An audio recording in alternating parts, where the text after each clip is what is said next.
20 years of excellence. Sun International Institute of Tourism and Management. రండమ్మా coffee తాదు కానీ కూర్చోండమ్మా. ఏంటి స్వామి ఇతను? చాలా మంచోడమ్మా. మెగాస్టార్ సినిమాలు చూసిన వాళ్ళు అయిపోతాడు. స్వామి అమ్మా ఈ కాఫీ నేను ఎక్కడో తాగాను. మేడంకి స్పెషల్ కాఫీయా? ఏయ్, కూర్చో. పద మేడం మందులు రాసుకో చూచి. Thank you. పద కూర్చో.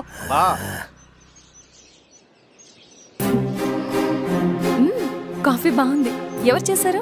మా రవణ పెట్టాడమ్మా. రవి? ఎవరు రమ్మను? రవణ మేడం పిలుస్తున్నారు.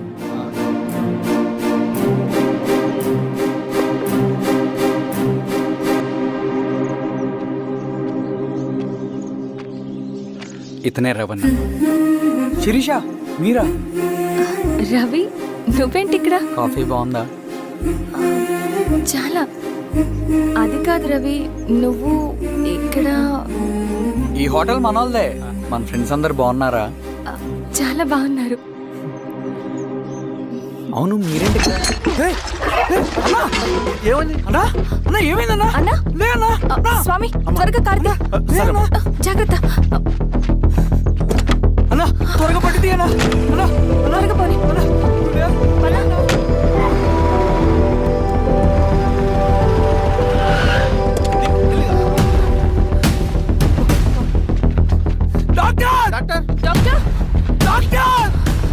ఏమైంది డాక్టర్? త్వరగా చూడండి డాక్టర్.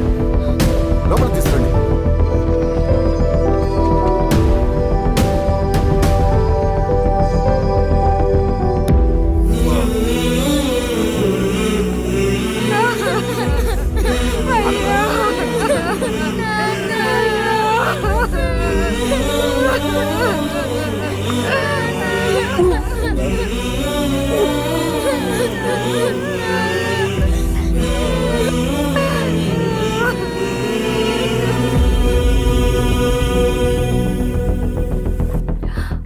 ఎలా ఉంది డాక్టర్? డాక్టర్ చనిపోయాడమ్మా.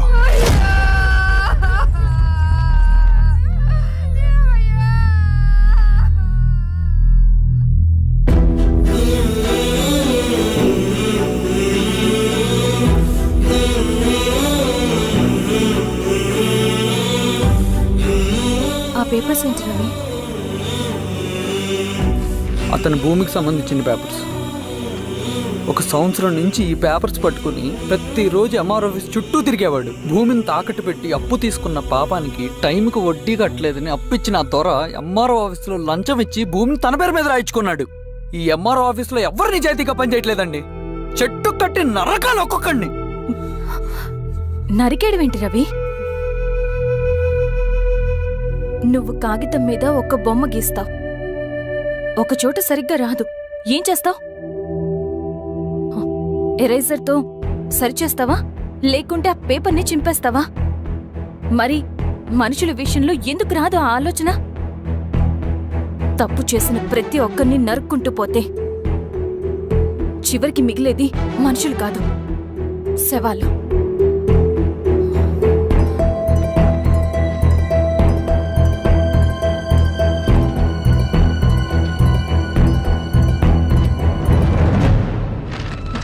పదరవి రా.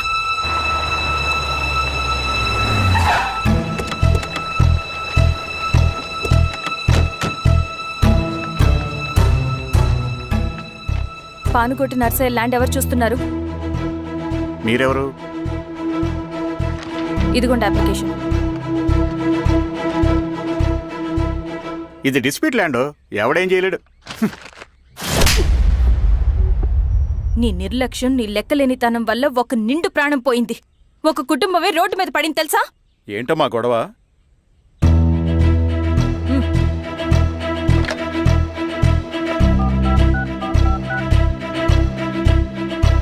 Hello sir.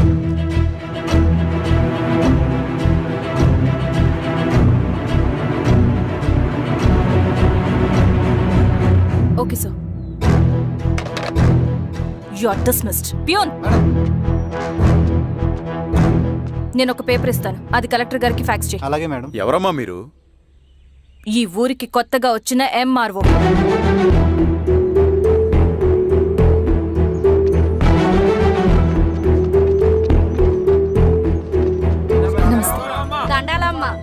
మీ పరిస్థితులు నాకు తెలుసు.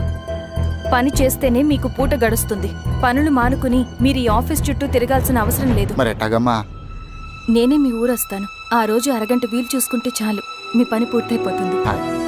దండాలమ్మా.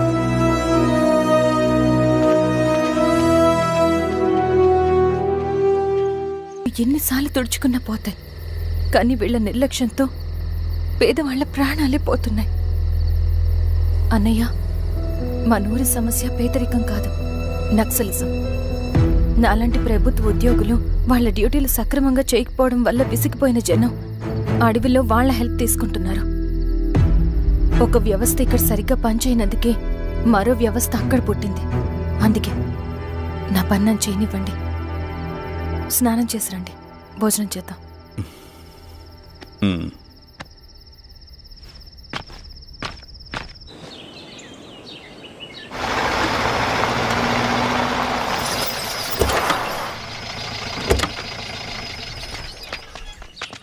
నమస్కారం అమ్మా. నమస్తే. ఇలా రండి. మీ ఊరు నుంచి కొందరు ఎంఆర్ఓ ఆఫీస్లో అప్లికేషన్స్ ఇచ్చారు. తను వాళ్ళ పేర్లు చెప్తారు, వాళ్ళని పిలవండి. అలాగే మేడం. వెళ్ళండి. Madam, coffee. నువ్వెప్పుడు వచ్చావు రవి? మీరు గంటకోసారి కాఫీ కావాలంటారు కదా, మాటి మాటికి వెళ్ళి రావడం ఎందుకని వచ్చేసా.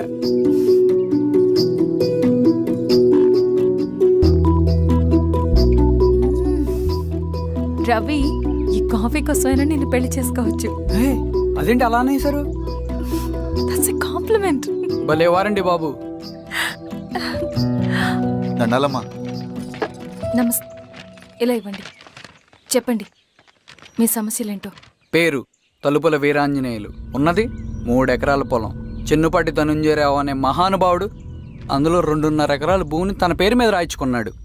అడిగితే నీ దిక్కున్న చోటు చెప్పుకోమన్నాడు. దిక్కులేనాడు కాబట్టి 1/2 ఎకరం భూమి మీదే పెద్ద కుటుంబాన్ని నెట్టుకొస్తున్నాడు. అవునమ్మగారు, ఆ పొలం ఎలాగైనా తిరిగి ఇప్పించేయండి అమ్మగారు. ఆ పొలం కోసం 3 సంవత్సరాల నుంచి తిరుగుతున్నాను అమ్మగారు. వీరబాబు, వీళ్ళందరి దగ్గర కలెక్ట్ చేసుకో. మేడం, దాదాపుగా ఇక్కడ ఉన్న వాళ్ళందరి పరిస్థితులు ఇవే. వీళ్ళ సమస్యలు పరిష్కారం కావాలంటే మాట్లాడాల్సింది వీళ్ళతో కాదు మేడం, మన ఊరి పెద్ద మనుషులతో. ఇందు మూలంగా 50 మంది గ్రామ ప్రజలకి తెలియజేయదేవనగా శ్రీరామగిరి గ్రామ పంచాయతీ మోతుబరి రైతులు, సన్న చిన్నకారు రైతులందరూ రేపు ఉదయం 10 గంటలకి ఎంఆర్ఓ ఆఫీస్ దగ్గరికి రావాలా.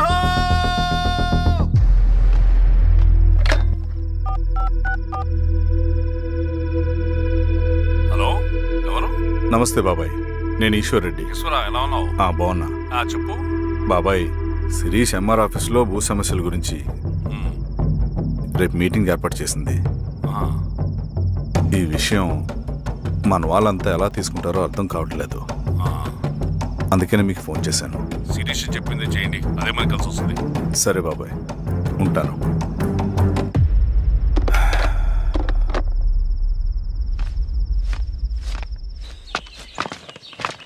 నమస్తే మేడం. నమస్తే అమ్మా. కూర్చోండి. పొలాల్లో పండిన పంట కోతకొచ్చినా ఈ రోజుకి ఒక్క గింజ కూడా తెగకుండా పక్షులకు, పందికొక్కలకు ఆహారంగా పోతుందంటే దానికి కారణం ఇది. ఈ ఊరికి పట్టిన దౌర్భాగ్యం మీరు చేసిన అక్రమాల చిట్టా.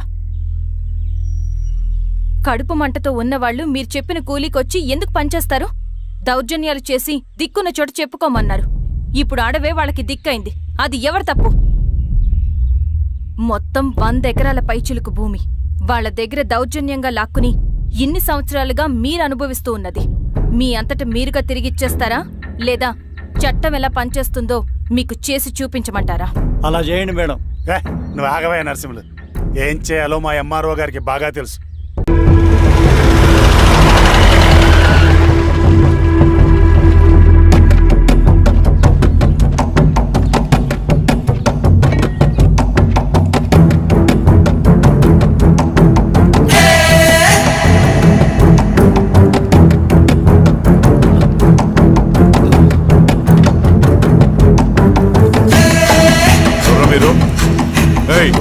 ఏంట్రా అది?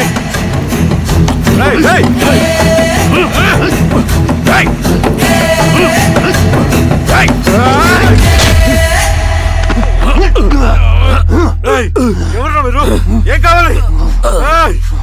ఏయ్!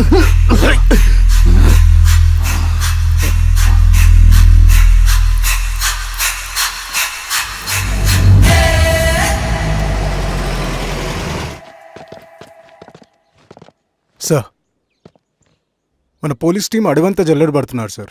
You don't worry sir. చూడు ఇన్స్పెక్టర్, సాయంత్రంలో పేశ్వరయ్య ఇంట్లో ఉండాలా. వాడికి ఏమైనా అయితే మీ డిపార్ట్మెంట్లో ఏ ఒక్కడిని విడిచిపెట్టను నేను. అమ్మా, వాణ్ణి కలవటానికి వచ్చాను నేను. ఇంతలో ఇలా జరిగిపోయింది. నువ్వు ధైర్యంగా ఉండమ్మా. సార్ ఈ కంప్లైంట్ మేడం సైన్. ఇదిగో దీని మీద సంతకం పెట్టమ్మా.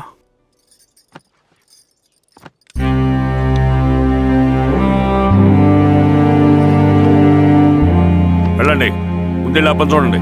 సార్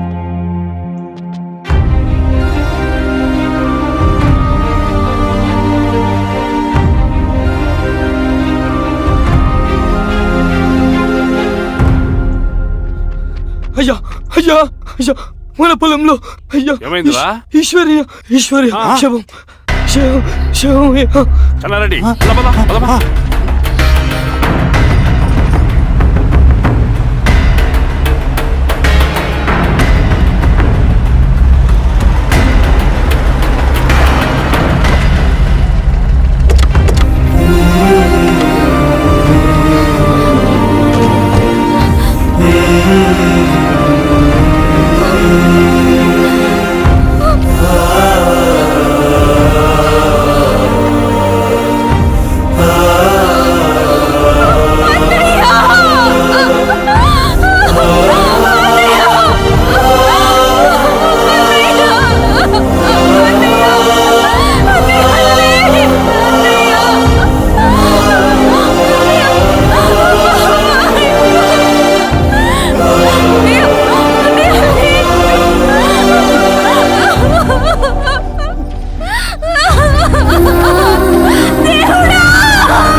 అలాగే సార్.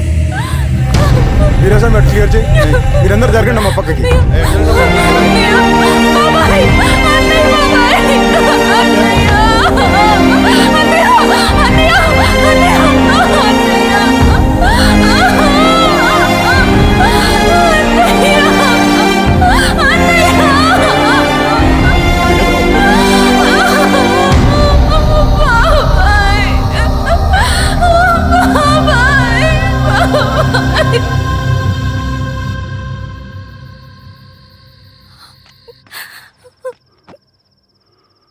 ఊరుకో అమ్మా, ఊరుకో.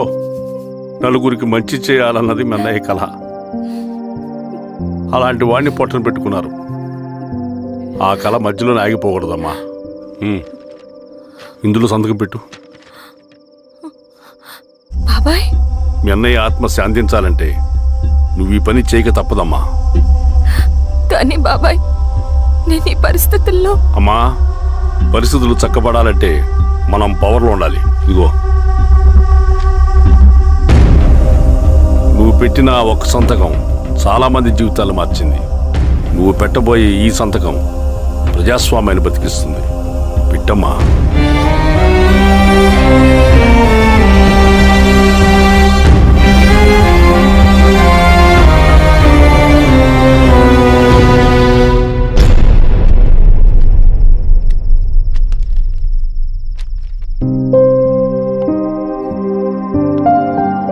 వెళ్ళొస్తాను.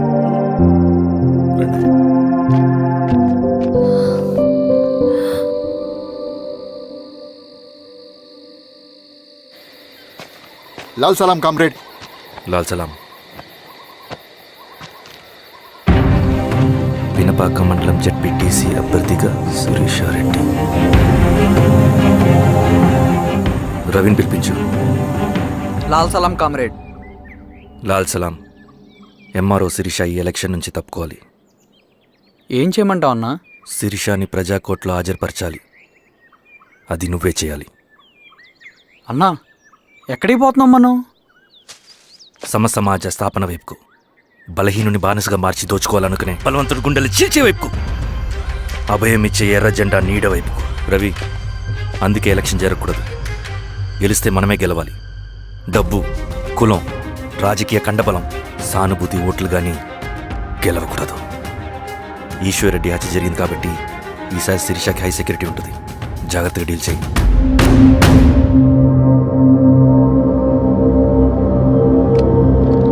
ఇక్కడ విప్లవ లక్ష్యాలకే తప్ప ఎమోషన్కి చోట్లేదు రవి. హత్యకి గురైన నరసింహులకు 2 పసిబిడ్డలున్నారు. అలాంటి ఎందరో పసిబిడ్డల భవిష్యత్తు కోసం మనం ఇచ్చేసినాం రవి. రవి, సెకండ్ వరల్డ్ వార్లో జర్మన్ సైన్యం స్టాలిన్ కొడుకుని బంధించింది. తమ జనరల్స్ని వదిలిపెడితే గాని నీ కొడుకుని వదిలిపెట్టమని బేరం పెట్టింది. స్టాలిన్ ఏం చేశాడో తెలుసా? దేశం కోసం తన కొడుకుని వదిలేసుకున్నాడు. కానీ జనరల్స్ని వదిలిపెట్టలేదు. అది కమిట్మెంట్ అంటే. అదే కమిట్మెంట్ నీకు మన ఉద్యమం పట్ల ఉంటే వెళ్ళి శిరీషను తీసుకురా.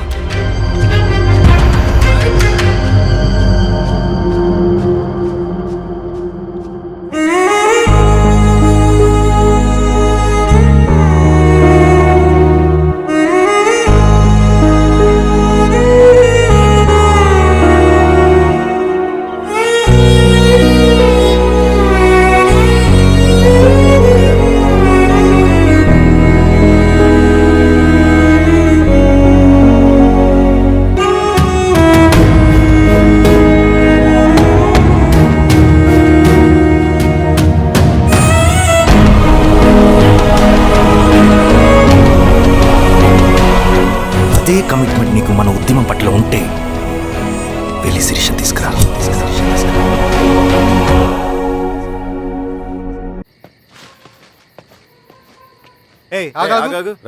సార్, రవి మనోడేరా? వెళ్ళు.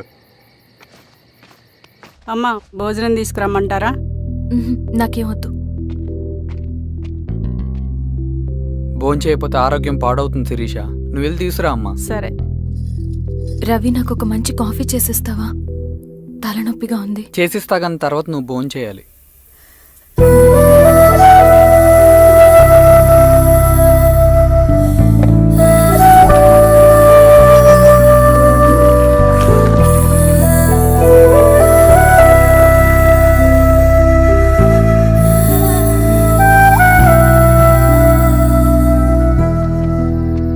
మీరేంటిలా?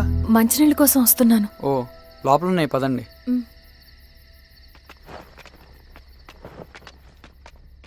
ఇదిగోండి మంచినీళ్ళు.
ఏమైంది సార్? సార్ ఏమైంది సార్? సార్